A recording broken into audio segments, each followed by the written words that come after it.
Every year, LG announces new OLED TVs.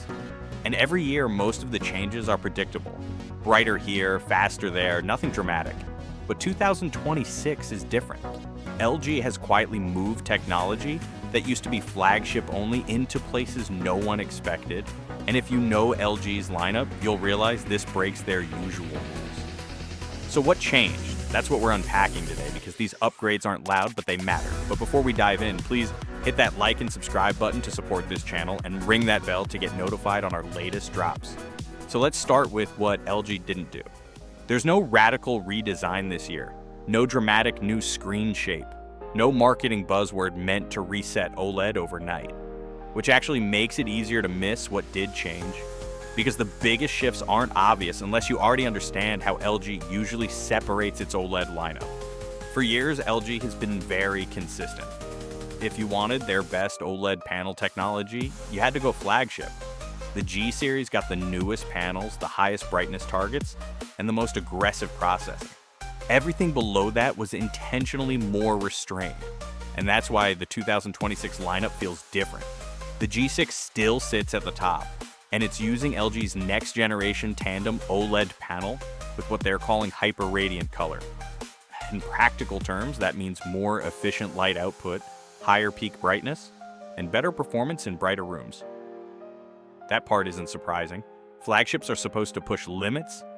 What is surprising is where some of that technology shows up next. For the first time in a while, LG is moving newer panel tech down into parts of the C series.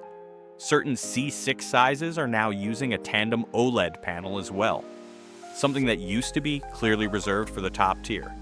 It's a subtle change, but it matters. Panel technology affects brightness, color volume, and how HDR content holds up outside of controlled demo environments.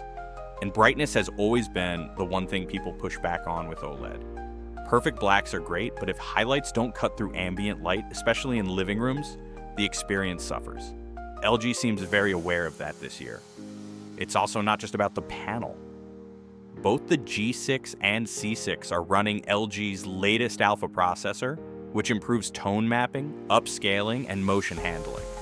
These aren't features you notice instantly, but over time, they make the TV feel faster and more consistent. On the software side, WebOS 26 doesn't reinvent the interface, but it is smarter. Improved recommendations and deeper smart home integration all point toward LG treating the TV more like a central hub, not just a display. When you step back, there's no single headline feature here. What stands out is that LG quietly adjusted where the good technology lives in the lineup. Brighter panels aren't as exclusive, performance improvements aren't locked to the most expensive models, and the changes are practical, not theatrical. That's why this year matters. LG didn't announce a revolution, they just bent their own rules. And the real question is whether those quiet changes actually show up once these TVs leave the show floor and land in real living rooms.